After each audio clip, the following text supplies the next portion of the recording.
Now listen, voters in the UK, the EU and across the developed world. This is a call to action. We need you to contact your heads of state to tell them not to sign the UN Global Compact for Migration. UK, get your heads out of the Brexit shambles for a few minutes and listen. On the 10th and 11th of December, our heads of state will be signing this deeply damaging document produced by those highly educated, highly salaried and unelected people at the United Nations.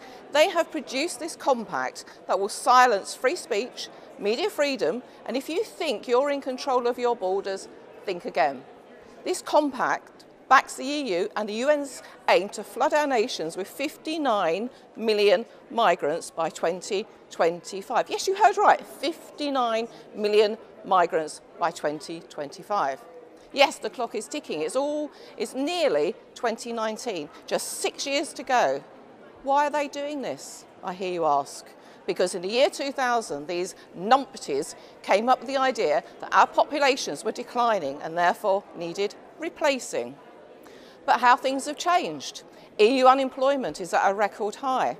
Some countries have 50% youth unemployment. In some areas of Greece, it's even up to 75%. Most countries that have taken in migrants are finding they are unemployable. On average, migrants have 13% unemployment, have a 13% employment rate, so are a burden on the state. Even Merkel's immigration spokesman said that up to 3/4 of immigrants will still be unemployed in 5 years, and for many others, we need up to 10 years. The statistics are long and grim. Voters in the UK, yes, you, pay attention. Mrs May will sneak into Marrakesh to sign this dodgy deal, just like Gordon Brown before her did when he sneaked in to sign the Lisbon Treaty. No nice group photo, just her signature that binds all of us to uncontrolled immigration. Did you think that we're taking back control of our borders in her Brexit shambles deal?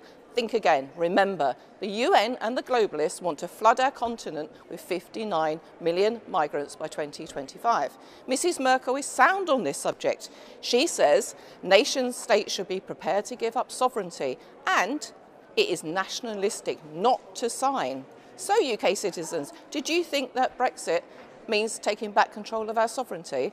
Not with this globalist deal. As the document and the EU states, immigration is inevitable, desirable and necessary. This is after we have poured billions into Africa. Africa is rich in resources. We should be encouraging them to stay at home. Did you know that Africa's population is 1.2 billion? Europe's is 741 million. And did you know that the UK, Europe, China, India and Japan combined could fit inside of Africa? And then there is the Middle Eastern immigration. These two continents pouring into our countries is unsustainable.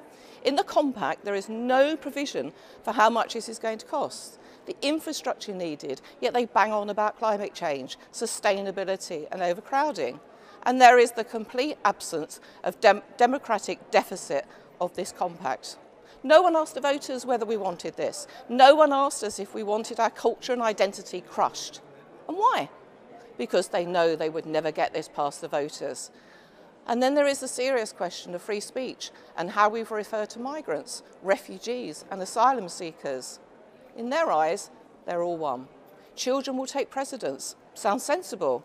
Not really, because it will encourage migrants to people traffic their children for eventual family reunification. We will not be allowed to use the term migrants or illegal migrants. They all become irregular migrants. The media will be told what to write and the language to be used. Social media will also be controlled more than they are already. It will be illegal not to use their prescribed language. There is a lot in this compact that needs to be stopped. So what can you do? Write letters, not emails, to your elected representatives. We are not alone. The US, Australia, Israel, Slovakia, Austria, Bulgaria, Poland, Hungary, the Czech Republic are not signing. More are joining every day. If we don't stop our heads of state signing this document, then you can say goodbye to democracy and your way of life. Get to action, people, and get in touch with your heads of states and stop this global compact being signed.